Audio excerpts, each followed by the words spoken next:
கர்த்தருடைய நாமத்துக்கு ஸ்தோத்திரம் உண்டாவதாக. இயேசு கிறிஸ்து ஒரு நல்ல ஒரு மகாத்மா காந்தி மாதிரி எல்லோரும் அவரும் ஒரு மனுஷன், ஒரு நல்லது செய்துட்டு போயிருக்காரு அப்படின்னு எல்லாரும் நினைக்கிறாங்க. அது தவறு. அவர் ஒரு பரிசுத்தமான ஒரு தேவன்.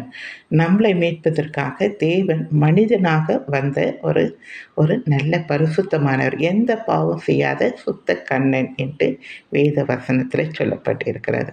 எனக்கு அன்பானவர்களே, இவர் அற்புதம் அடையாளங்களை செய்தார். அதாவது குஷ்டரோகியை சுஸ்தமாக்கினார், குருடர்களுக்கு பார்வை கொடுத்தார், முடவனை நடக்க செய்தார், இப்படி மரித்தோரை எழுப்பினார். இது எந்த மகாத்மா காந்தி செய்தது மாதிரி தெரியல. நல்லது செய்தாங்கன்னு சொல்கிறீங்க இல்லையா, அந்த மாதிரி இதில் லிஸ்ட்டில் இவர் இல்லை. இவர் செய்தது மகா பரிசுத்தமானது. மகா அற்புதம் செய்த ஒரு தேவனால் தான் இது செய்ய முடியும். மரித்தவரை உயிரடைய செய்கிறது ஒரு தேவனால் மட்டும்தான் முடியும். அப்போ இதுலேயே நீங்கள் தெரிஞ்சுக்குங்க, அவர் ஒரு தேவன், நம்மளை மீட்பதற்காக தான் மனுஷ சாயலாக வந்தார். இவர் ஒரு தேவன் என்பதை நீங்கள் புரிந்து கொள்ளுங்கள். இவர் நன்மை செய்கிறவராகவே சுற்றி திறந்தார். அவரும் அன்பானவர், நேசிக்கிறவர், உங்களை மன்னிக்கிற தேவன். ஒரு பாவங்களை மன்னிக்கிறது கடவுளால் மட்டும்தான் முடியும்.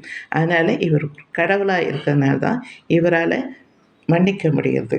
அது மட்டும் இல்லை, இவர் ஆபத்திலிருந்து விடுவிக்கிற தேவன், நம்மளை காப்பாற்றுகிற தேவன், பொல்லாத இதிலிருந்து நம்மளை விடுவிக்கிற தேவன். இவர் நீங்கள் நினைக்கிற சாதாரண காந்தி அல்ல என்பதை மறுபடியும் சொல்லுகிறேன். சரிங்களா? நீங்கள் இதை நம்புங்க. கர்த்தரை நம்புகிறவர்கள் பாக்கியவான்கள் என்று சொல்லுகிறது. உள்ளத்திலே அவரை ஏற்றுக்கொள்ளுங்க. உங்கள் வருகிற நாட்கள் பொல்லாதவைகளானதால் காலத்தை பிரயோஜனப்படுத்தி கொள்ளுங்க.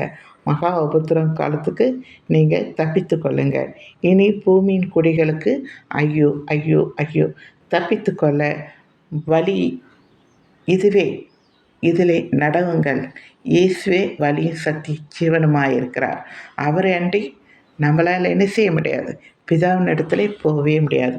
அவருடைய வழியிலே நடக்கணும். அவர் இரத்தத்தினால நாம் பாவ மன்னிப்பை பெற்றுக்கொண்டால் தான் பரலோக ராஜ்யத்துக்கு போக முடியும். தவிர அதை நீங்கள் புரிஞ்சுக்கணுன்றதுக்காக மறுபடியும் சொல்கிறேன். இவர் மகான் அல்ல, இவர் ஒரு தேவன். நன்றி.